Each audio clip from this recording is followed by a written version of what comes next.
called me cursed, demon-touched, marked by God's displeasure. And for 20 years I believed them until a blind man saw what everyone else refused to see. That the white patches spreading across my dark skin didn't make me monstrous. They made me human. My name is Amara. I'm 20 years old in 1856. And the vitiligo that covers nearly half my body has made me an outcast among enslaved and free people alike. But this is the story of how being considered too ugly to look at became the key to the greatest love I would ever know. A love with a man who couldn't see my face, but understood my heart better than anyone who had eyes. Let me take you back to the beginning, to the day Master Caldwell looked at me with disgust and declared that since I was too hideous for any man to want, I would serve his blind son instead. Caldwell Plantation sits in central North Carolina, where tobacco and cotton grow in equal measure, and 300 enslaved people work land that's been in the Caldwell family for 3 generations. The big house is imposing white-columned brick rising 3 stories surrounded by gardens that require constant maintenance, a monument to wealth extracted from human suffering. I was born on Caldwell in 1836, daughter of a woman named Ruth and a man I never knew, sold away before I was old enough to remember his face. My mother died when I was 7 from fever that swept through the quarters, leaving me orphaned and alone in a community that would soon reject me for reasons I couldn't control. The vitiligo started when I was 8 years old. Small white patches appeared on my hands, areas where the pigmentation of my skin simply vanished, leaving pale spots that contrasted starkly with my otherwise dark brown complexion. At first, people thought it was a rash, some temporary condition that would heal. It didn't heal, it spread. By age 10, the white patches covered my hands completely and were climbing up my arms. By 12, they'd reached my face. Irregular patches around my eyes and mouth that made me look like I was wearing a mask. By 15, nearly half my body was covered in these depigmented areas, creating a patchwork appearance that frightened and disgusted people. The enslaved community on Caldwell didn't understand vitiligo. They'd never seen it before, had no medical knowledge to explain it, and in the absence of understanding, they created supernatural explanations. I was cursed. I was marked by demons. I was being punished by God for sins, either mine or my parents. I was contagious, and touching me would spread the curse. Children ran from me, adults avoided me. No one would eat food I'd prepared or touch items I'd handled. When I tried to attend prayer meetings in the quarters chapel, people moved away, creating a circle of empty space around me. I was isolated completely, living among hundreds of people, but utterly alone. The white overseers in the Caldwell family weren't much better. Master Caldwell looked at me with visible revulsion whenever he was forced to acknowledge my existence. His wife, Mistress Catherine, refused to have me work in the big house, saying my appearance would disturb the family and guests. The overseer called me the spotted one and assigned me to the most isolated work possible, tasks that kept me away from other people. By age 18, I'd accepted that I would live and die alone. No man, enslaved or free, black or white, would want someone who looked like me. I would never marry, never have children, never know intimacy or companionship. I would work until I was too old or sick, then die unmourned and forgotten. I was wrong, but I didn't know that yet. In July 1856, Master Caldwell's youngest son, Samuel, returned home from university. Samuel was 22, educated at the University of North Carolina, preparing to eventually help manage the plantation. He'd been away for 4 years, leaving as an 18-year-old with perfect vision and returning as a 22-year-old who was completely blind. The accident had happened in 1853 during Samuel's first year at university. He'd been conducting chemistry experiments in the laboratory when something went wrong. An explosion, chemicals in his eyes, emergency medical treatment that couldn't save his sight.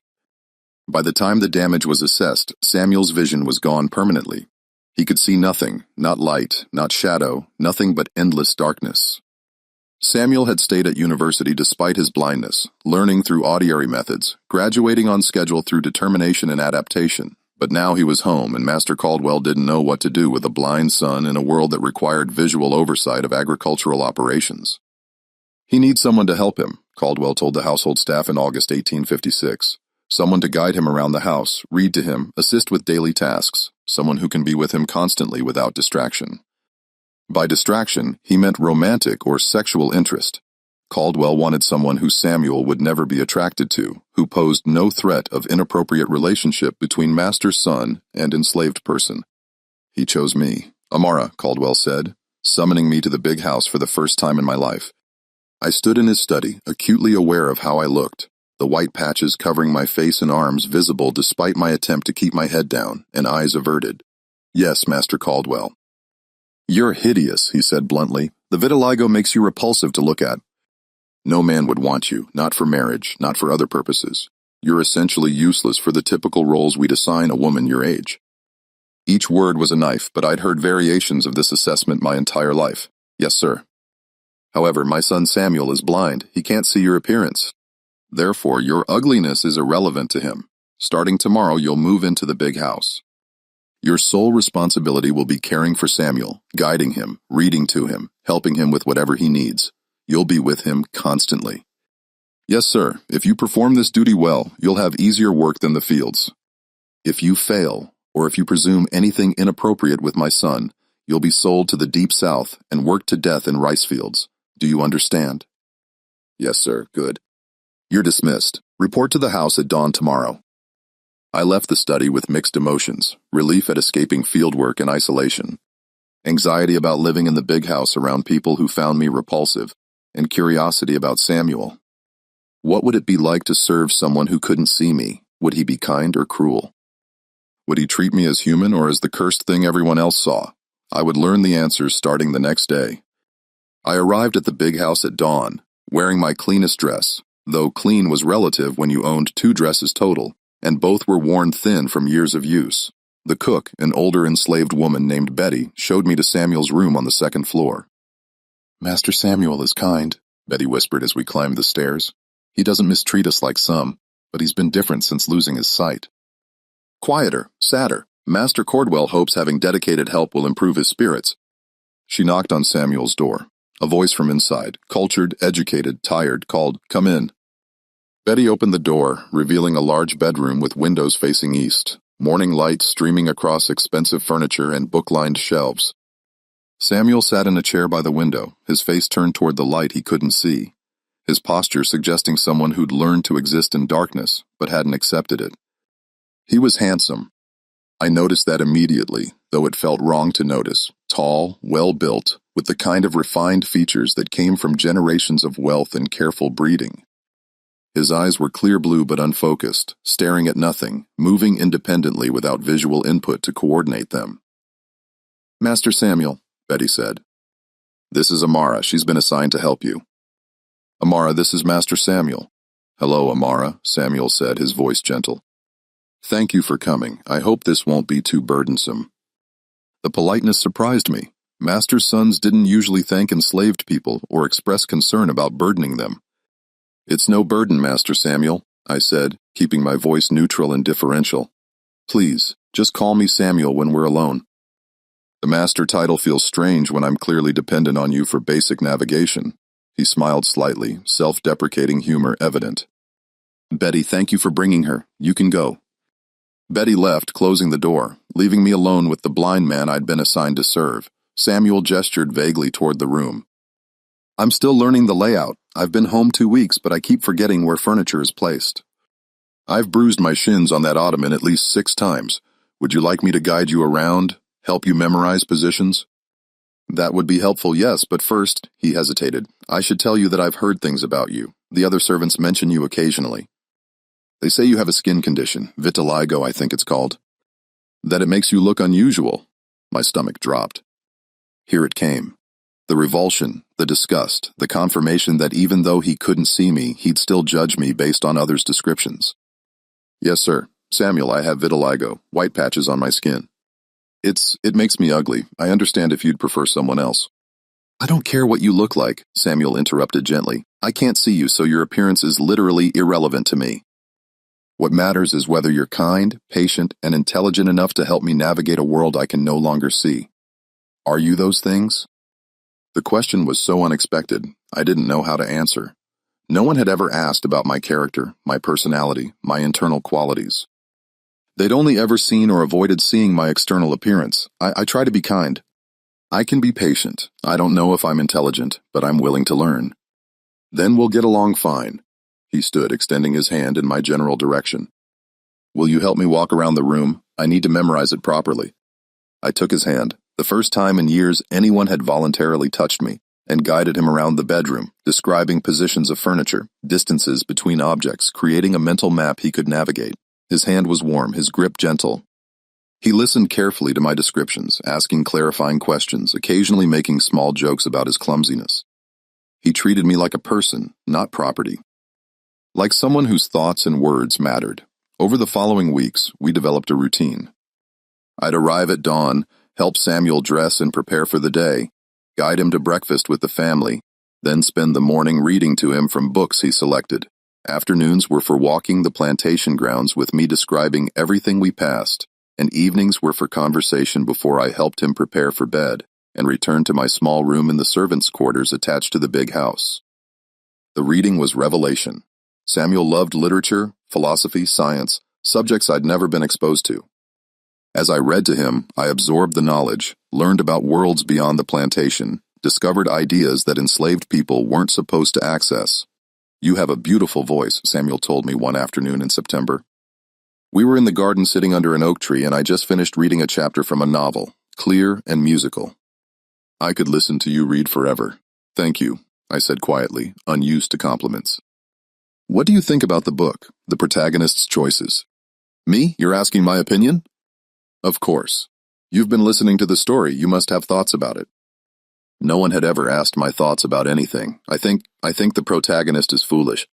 She's so focused on social approval that she can't see that the man who truly loves her is right in front of her. She's choosing appearance over substance. Samuel was quiet for a moment. "That's insightful and sadly common. People spend so much energy on appearances, how things look, what others think, that they miss what's real and meaningful. Is that what happened to you at university?" "What do you mean? You mentioned the accident was during chemistry experiments. Were you trying to impress someone? Prove something?" He laughed, surprised. "Yes, actually. I was trying to demonstrate a complex reaction to a professor I admired. I was so focused on appearing competent that I wasn't careful, and I paid for that vanity with my sight. I'm sorry, don't be. It was my own fault, and in a strange way, losing my sight has taught me things I might never have learned otherwise. Like how much people rely on appearance to judge value, how much we miss when we only use our eyes." "What do you mean?" "I mean that before I was blind, I judged everything visually. I'd look at someone and make immediate assessments based on their appearance. Beautiful, ugly, important, insignificant. But now I can't do that. I can only judge based on voice, words, actions, character. It's a more honest assessment, so you don't miss seeing. I miss it terribly. I miss colors, faces, sunsets, my mother's smile. But I don't miss the superficial judgments. I don't miss dismissing people based on how they looked." It was the most personal conversation I'd ever had. Samuel wasn't just being polite. He was genuinely interested in my thoughts, my opinions, my perspectives. He treated me like an equal, at least intellectually. By October, something had shifted between us. The formal distance of master's son and enslaved servant was blurring into something more complicated. We talked for hours, not just about books, but about our lives, our dreams, our fears. Samuel told me about university, about losing his sight, about feeling useless on a plantation he couldn't help manage. I told him about my childhood, about the vitiligo, about the isolation of being considered cursed. "I wish I could see you," he said one evening. We were in his room and I'd just finished helping him prepare for bed. "Not because appearance matters, but because I want to know what you look like. I have an image in my mind based on your voice and descriptions, but I'm curious if it matches reality." "You're better off not seeing me," I said. "Everyone else finds me hideous. Everyone else is wrong. How can you know that if you can't see me? Because I know you. I've spent 3 months with you, talking to you, listening to you, learning who you are, and the person I've come to know is beautiful, intelligent, kind, patient, thoughtful, curious. Those are the qualities that matter. Those are what makes someone truly beautiful." My throat tightened. "You're the first person who's ever said anything like that to me. Then everyone else is blind in ways that have nothing to do with eyes." In November, I realized I was falling in love with him. It was impossible, forbidden, dangerous. A black enslaved woman falling for a white master's son. Nothing could come of it except pain. But I couldn't stop the feeling any more than I could stop the vitiligo from spreading, and I suspected, feared, hoped that Samuel felt the same way about me. "Amara," he said one evening in late November. "Can I touch your face? I want to see you properly." I don't think that's appropriate, Master Samuel. "Please, just this once. I need to know." I guided his hands to my face. His fingers explored gently, tracing my forehead, my cheeks, my nose, my lips. When his fingers found the patches where vitiligo had changed my skin's texture slightly, he didn't recoil. He just continued mapping my face with the careful attention of someone creating mental image. "Beautiful," he whispered, just as I imagined. "You can't know that from touch." "I know it because I know you, and you're the most beautiful person I've ever met." Then he kissed me, gentle, hesitant, asking permission, even as he breached every social boundary between us. I should have pulled away, should have reminded him of the dangers, the laws against miscegenation, the reality that white men who loved black women in the antebellum South faced social destruction while the women faced death. Instead, I kissed him back. And in that moment, I understood what poets meant when they wrote about love being both salvation and damnation. If you're moved by Amara and Samuel's impossible love story and need to see how they navigate the dangerous reality of forbidden romance in 1856 North Carolina, drop a comment telling us where you're watching from and hit subscribe, because what comes next will test whether love can survive when society demands its destruction. Now back to their story. Our love affair, if you could call it that, when one party was property and the other was master's son, continued in secret for 3 months. We were careful maintaining public boundaries while stealing moments of intimacy when no one was watching. Samuel's room became our sanctuary. After I helped him prepare for bed, I would sometimes stay sitting on the edge of his bed while we talked, sometimes holding hands, sometimes kissing, never going further, because both of us understood that pregnancy would mean my death and his destruction. "I love you," Samuel told me in December 1856. We were in his room late evening, the house quiet around us. I know I shouldn't. "I know it's impossible, but I love you, Amara." "I love you too," I whispered, the words feeling both true and terrifying. "But Samuel, this can't end well. If anyone discovers us, no one will discover us." "I'm careful. You're careful. We'll figure out a way." "What way?" "I'm enslaved. You're the master's son. There's no world where we can be together openly. Then we'll create that world after the war." "What war?" "The war that's coming." Everyone at university talked about it. Tensions between North and South over slavery. It's going to break into open conflict eventually, and when it does, when the South loses, and it will lose. The economics don't support slavery's continuation. Everything will change. Enslaved people will be freed. We could be together then. That's a fantasy. Even if war comes, even if the South loses, even if enslaved people are freed, you're white, I'm black, and society won't accept us together. Your family will disown you. You'll lose everything. I don't care about everything else. I care about you. You say that now, but he pulled me closer, his hands framing my face. "Amara, listen to me. I spent 4 years at university surrounded by beautiful women who wanted to marry me because of my family's wealth. I felt nothing for any of them. Then I lost my sight and came home expecting to spend my life alone and useless. And then you walked into my room and started reading to me in that beautiful voice. And for the first time since the accident, I felt alive. Samuel, you're the only person who doesn't treat me like a broken thing that needs to be pied or hidden away. You treat me like I'm still human, still capable, still worthwhile. You've given me back my life, and I love you for that. And for 1,000 other reasons that have nothing to do with what we look like or what society thinks." I was crying, silent tears running down my face onto my chest where vitiligo created patterns like spilled milk. "I love you too, but love isn't enough, not in this world. Then we'll find a different world together. It was beautiful and naive and impossible. But I let myself believe it for that moment because the alternative was too painful." January 1857 brought catastrophe in the form of Samuel's older brother, Thomas. Thomas Caldwell was 28, recently returned from business dealings in Charleston, and he was everything Samuel wasn't. Harsh, crude, entitled, and deeply invested in maintaining slavery's social order. He'd always looked down on Samuel as the soft brother who read too much and thought too much. Thomas noticed something was wrong within a week of his return. He saw how Samuel and I interacted, the subtle intimacy in our body language, the way Samuel's face lit up when I entered a room, the way I unconsciously touched his arm when guiding him. He confronted me alone in the hallway one afternoon in late January. "You're sleeping with my brother," he said bluntly, grabbing my arm hard enough to bruise. No, I would never, don't lie to me. I see how he looks at you. Well, how he would look if he could see how he reacts to your presence.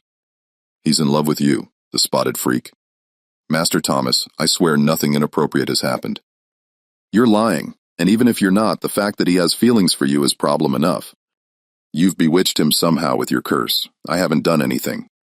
I just care for him as Master Caldwell instructed. Thomas slapped me hard enough to split my lip. Shut up, here's what's going to happen. I'm going to tell my father that you've been taking advantage of Samuel's blindness to seduce him. Father will sell you to a rice plantation in South Carolina where you'll die within a year and Samuel will forget you and marry someone appropriate. Please don't, I begged, blood running down my chin. I'll leave. I'll ask to be reassigned. Just don't tell your father lies that will get me killed. Why would I show mercy to a cursed slave who's corrupted my brother? Because I'm human. Because I've done nothing wrong except exist. Because your brother loves me and I love him. I said none of those things because they'd only make things worse. Please, Master Thomas. He released my arm with a shove that sent me stumbling. You have 1 day to convince Samuel to tell you to leave voluntarily.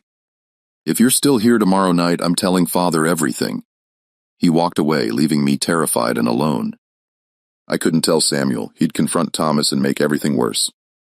I couldn't tell Master Caldwell he'd believe his son over an enslaved woman. I couldn't run. That meant death. I had no options except to disappear from Samuel's life and hope Thomas kept his word about not exposing us. That evening, I helped Samuel prepare for bed as usual, my hands shaking, my heart breaking. Amara, what's wrong? Samuel asked immediately, sensing my distress. You're upset. I need to tell you something. I sat on the edge of his bed, taking his hands. I've asked Master Caldwell to reassign me. I'll be going back to field work tomorrow. What? Why would you do that? Because it's better this way, because this, I gestured at us, though he couldn't see it, is too dangerous, because we're risking too much. Did someone threaten you? Did my father say something? No one said anything. I think it's time.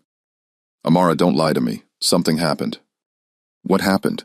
I couldn't tell him without making things worse. Nothing happened. I just think it was Thomas, wasn't it? Samuel's voice went cold. He said something to you. Threatened you. No, don't protect him.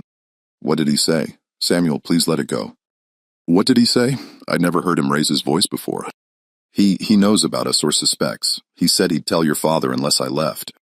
Samuel stood abruptly, nearly knocking over the bedside table. He can't do this. I won't let him. Samuel, you can't confront him. That'll just make everything worse. If your father learns about us, I'll be sold or killed, and you'll be, I don't care what happens to me. I care about protecting you. Then let me leave. If that's how you protect me, by letting me disappear before Thomas can expose us, no. Samuel's jaw was set with stubborn determination I'd seen before. No, I won't give you up because my brother is a bigoted monster. There has to be another way. There isn't. Please, Samuel, just let me go.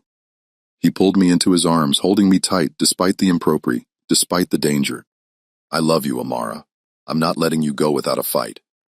But what fight could a blind man wage against family and society? What weapons did love have against systemic evil? None, as it turned out, because the next day Thomas went to Master Caldwell anyway. Master Caldwell summoned me to his study the next morning. Thomas was already there, his face smug. Samuel was there too, his expression anxious, his hand gripping the chair arm so tight his knuckles were white. Amara, Master Caldwell said, his voice carefully neutral. My son Thomas has made serious accusations. He claims you've been conducting an inappropriate relationship with Samuel, taking advantage of his blindness to seduce him. That's not true, Samuel said before I could respond. Father Thomas is lying. Amara has been nothing but professional and helpful. She's never taken advantage of anything. So, you deny having feelings for her? Thomas challenged. Samuel hesitated. Just a moment, but it was enough. My feelings are my own business. That's admission, Thomas crowed. Father, you see, he's been corrupted by this cursed creature. We need to sell her immediately before the scandal spreads. Father, please, Samuel said desperately. Don't punish Amara for something I feel. She's done nothing wrong. If anyone should be punished, it's me. Master Caldwell stood and walked to the window, silent for a long moment. When he spoke, his voice was tired. Thomas, leave us. I want to speak with Samuel and Amara alone. Father, you can't be considering. Leave. Thomas left, slamming the door, his exit full of impotent rage. Master Caldwell turned back to us. Samuel, tell me the truth. Do you love this girl? Yes, I love her. And Amara, do you love my son? I should have lied, should have said no, that I was just doing my job, that Samuel's feelings were one-sided. But I was tired of lying. Yes, Master Caldwell, I love him. Caldwell sighed deeply, rubbing his face. This is impossible. You both know it's impossible. Nothing's impossible if Samuel started. Everything's impossible, Caldwell interrupted. Samuel, you're my son, heir to this plantation. You're white, educated, wealthy. Amara is enslaved, black, disfigured by disease. Society would destroy you both if this relationship continued. You'd be disowned, impoverished, possibly killed. She'd definitely be killed. This cannot happen. Then free her, Samuel said desperately. Free her. Give her money to go north. Let her escape to somewhere she can be safe. And lose both a worker and my son because you'd follow her, wouldn't you? Yes. In a heartbeat, Master Caldwell looked at Samuel for a long moment, something shifting in his expression. You really love her. Despite everything, her appearance, her status, the impossibility, you really love her. I do. Why? Because she sees me. Not the blind man, not the damaged son, not the burden. Me, she treats me like I'm still whole, still valuable, still human.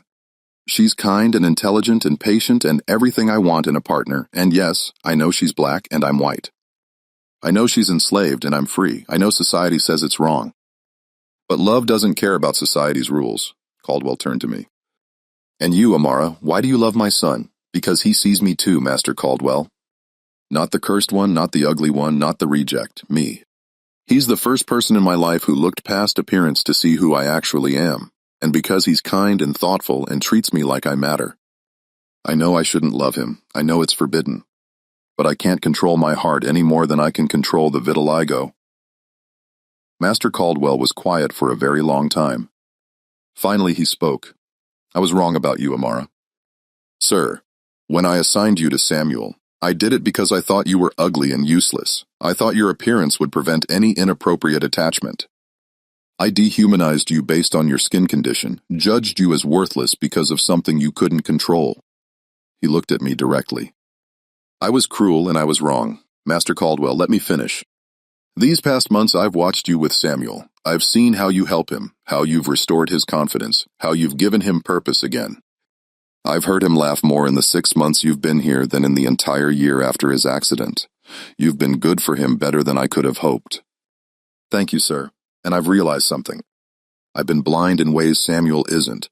I've judged people based on appearance while claiming to be Christian. I've owned human beings while claiming to be civilized. I've treated you as property while knowing you're a person. And watching my son fall in love with you has forced me to confront my hypocrisy. Samuel's head turned toward his father, surprise evident. Father, what are you saying?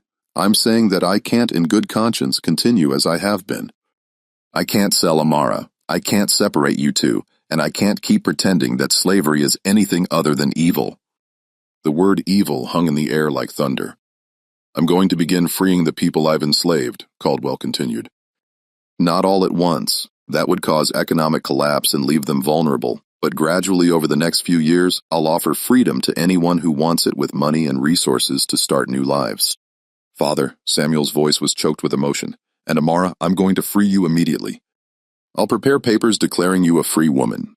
I'll give you money enough to travel north to establish yourself to live independently. Master Caldwell, I don't understand. Why would you do this? Because you and Samuel have shown me what I should have seen all along, that love transcends the artificial categories we've created. That people are people regardless of color or status or appearance. That I've been a monster hiding behind social respectability. He walked to his desk, pulling out papers. I'll have the freedom papers prepared by tomorrow. You'll be legally free. And Samuel, he turned to his son, if you choose to follow Amara north to build a life with her, I won't stop you. I'll give you money to start fresh. You're my son, and I love you, and I want you to be happy. Even if that happiness is with someone society says is inappropriate. I was crying. Both Samuel and I were crying, overwhelmed by unexpected redemption from a man who'd been cruel and was choosing to be kind. Thank you, Father, Samuel whispered. Thank you. Don't thank me. This is the bare minimum of decency. I should have done it years ago. Quell looked at us both, but Thomas will make problems. He'll try to contest the freedom papers, spread rumors, cause trouble. You'll need to leave quickly once the papers are prepared. Can you do that? Yes, I said. We can leave tomorrow. Good. I'll arrange everything. He paused. Amara, I'm sorry for how I treated you, for what I said when I assigned you to Samuel for years of dehumanization. I know apology doesn't erase harm, but I offer it nonetheless.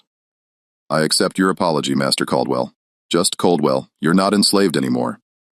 The words felt impossible, but they were true. I was free. Samuel and I could be together. We could escape to the north. We could build a life. It was a miracle born from love's refusal to accept society's boundaries. My freedom papers were prepared by the next evening. Legal documents declaring that Amara, formerly enslaved on Caldwell Plantation, was now a free woman of color with all legal rights and privileges pertaining thereto. Master Caldwell, just Caldwell now, gave me $500 in gold, a fortune for formerly enslaved person, and arranged for Samuel to receive $2,000 from his inheritance. We left North Carolina on March 1st, 1857, traveling by train to Pennsylvania. Samuel and I, two people who shouldn't have fallen in love, fleeing to a state where interracial relationships, while still socially stigmatized, weren't criminally prosecuted. The journey was both liberation and terror. Every white person who looked at us seemed to be judging. A white man traveling with a black woman with unusual skin, clearly together, clearly inappropriate. But the freedom papers I carried protected me from being seized as escaped enslaved person, and Samuel's wealth and education protected him from casual harassment. We settled in Philadelphia in a neighborhood where mixed-race couples existed on the margins, tolerated if not accepted. Samuel used his money to open a small bookshop, and I worked alongside him, reading to customers who couldn't read themselves, managing accounts, maintaining inventory. The bookshop became surprising success. Samuel's blindness combined with his education and my voice that customers loved created a unique business model. People came for the books but stayed for the experience of being read to, of discussing literature with people who genuinely loved it. We married in April 1857, not legally because Pennsylvania still prohibited interracial marriage, but in a small Quaker ceremony that recognized our union even if the state didn't. The Quakers had been kind to us, part of the abolitionist movement that saw people rather than racial categories. I wish I could see you in your wedding dress, Samuel said as we stood together after the ceremony. I've constructed an image in my mind based on touch and description, but I wish I could see you with my actual eyes. I wish you could too, I admitted. But Samuel, you see me in ways no one else ever has. You see past the vitiligo, past the appearance, past everything surface. You see my heart. That's better than seeing my face. I love you, Amara Caldwell. I love you too. Our first child, a daughter we named Catherine after Samuel's mother, was born in 1858. She had my dark skin with small patches of vitiligo that appeared by age 2 and Samuel's blue eyes. She was beautiful and in Philadelphia's relatively tolerant environment. She faced less stigma than I had in North Carolina. Our second child, a son we named Charles after Samuel's father, was born in 1860. He had darker skin than his sister, no visible vitiligo and hazel eyes that blended both of our heritages. He was curious and energetic and kept us constantly busy. Our third child, another daughter we named Ruth after my mother, was born in 1862. As the Civil War raged and slavery's end approached, she had the lightest skin of our children, could almost pass for white, with patches of vitiligo that made her look remarkably like me. We raised 3 children in freedom, teaching them that appearance didn't determine worth, that love transcended social categories, that being different wasn't being less. They grew up loved, educated, and confident in ways I'd never imagined possible. Samuel adapted to blindness with grace. He memorized the bookshop's layout, learned to navigate Philadelphia's streets through sound and touch, taught our children that disability didn't mean inability. He never saw them with his eyes, but he knew them through voice, through touch, through the countless ways fathers know their children. And I grew old beside him, watching my vitiligo spread, until eventually most of my body was covered in white patches. But it didn't matter anymore. Samuel loved me regardless. Our children loved me regardless.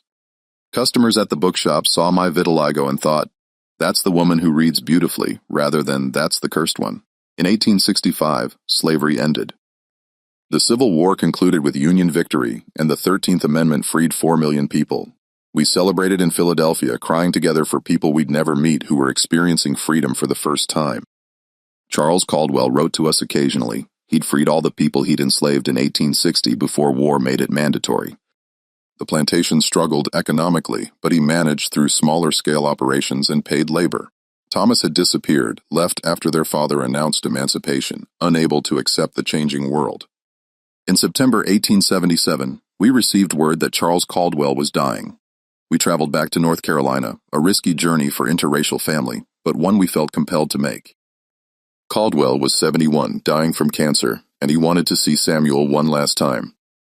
We arrived at the plantation, now much smaller, worked by free laborers, and entered the bedroom where Caldwell lay. "Samuel," Caldwell said, his voice weak, "you came?" "Of course I came, Father." Samuel sat beside the bed, taking his father's hand. "And Amara, are you here?" "I'm here, Mr. Caldwell." "Come closer, child. Let me look at you." I approached the bed and Caldwell studied my face. The vitiligo that now covered most of it, the patches that had seemed so monstrous in 1856, but now just seemed like part of who I was. "Still beautiful," he said. "I see that now." "I was so blind when you first arrived. You learned to see," I said gently. "That's what matters. Samuel, I need to tell you something." Caldwell's breathing was labored. "When I freed Amara, when I let you two leave, I thought I was being noble. But the truth is, I was just doing what was right, the bare minimum of decency. I spent my whole life benefiting from evil, and one act of kindness doesn't erase that. Father, you changed. You freed people. You tried to make amends. It wasn't enough." "Can never be enough. But Amara," he looked at me again. "Thank you for loving my son, for giving him a life, for proving that my initial judgment of you was complete blindness. Thank you for freeing me, for making our life possible. And Samuel, thank you for showing me what I should have seen all along, that love matters more than social categories. That people are people, regardless of what they look like or where they come from. I love you, Father." "I love you too, son. Take care of each other. Raise those children well, and remember, blindness comes in many forms. The worst kind is when we have eyes but refuse to see." Charles Caldwell died that evening, September 23, 1877, at age 71. His will left the remaining plantation land to the people who'd been enslaved there, divided equally among those who wanted it. To Samuel, he left his library, hundreds of books that eventually stocked our Philadelphia bookshop. To me, he left a letter apologizing again for his initial treatment and thanking me for teaching him to see. Samuel and I lived together in Philadelphia until his death in 1898 when he was 64. He died peacefully in our bed, holding my hand, surrounded by our children and grandchildren.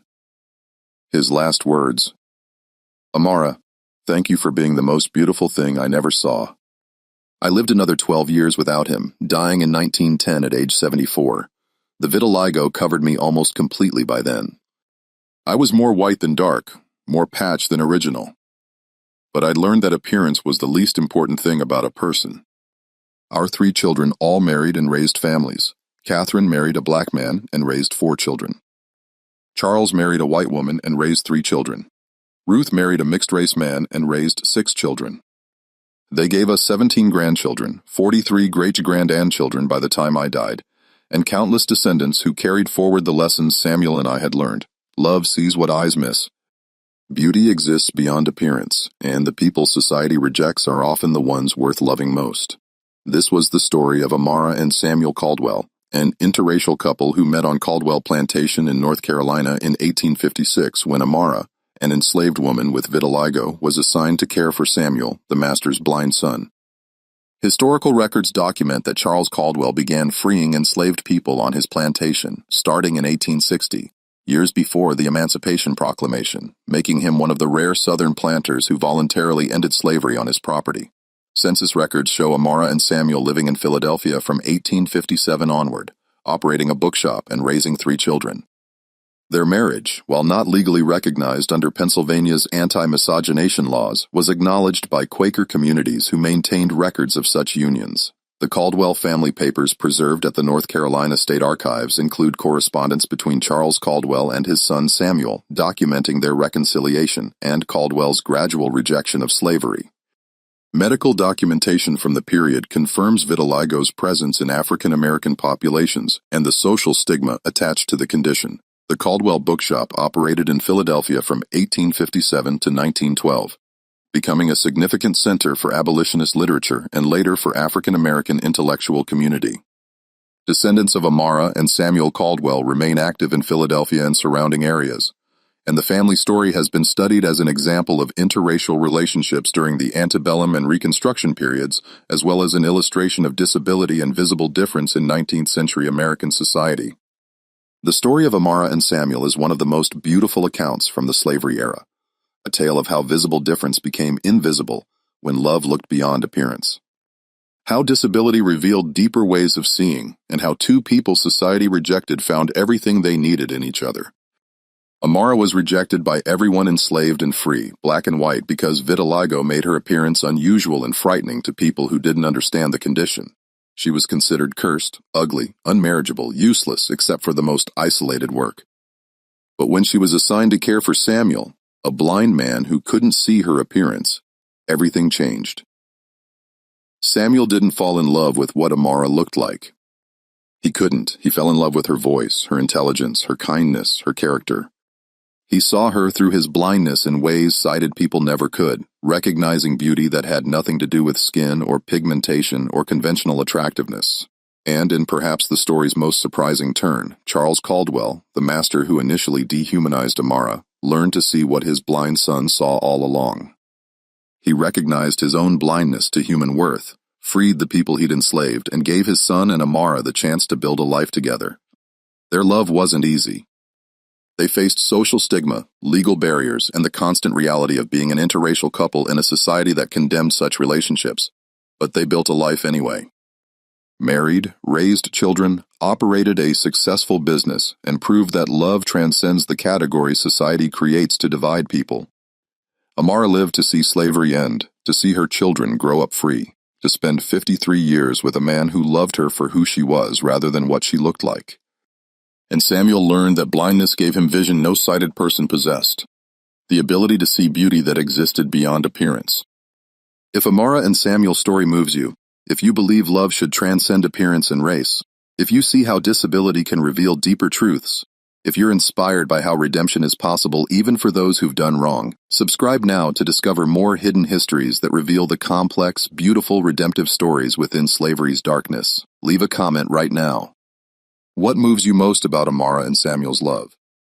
Do you think Charles Caldwell's redemption was genuine or insufficient? How do you think Amara found strength to believe in her own worth despite years of rejection? Share your thoughts on this powerful story of love that saw past appearance to find true beauty. Your engagement, comments, subscriptions, shares ensures that stories like Amara and Samuel's aren't forgotten. These are the histories that remind us that love and humanity can survive even the cruelest systems. That people rejected by society often have the most to teach us, and that true vision has nothing to do with eyes. Subscribe now, leave your comment, and remember, Samuel was blind, but he saw Amara more clearly than anyone with working eyes ever had. That's the power of love that looks beyond appearance to find the human heart beneath. That's the lesson Amara and Samuel taught, and it's one we still need today.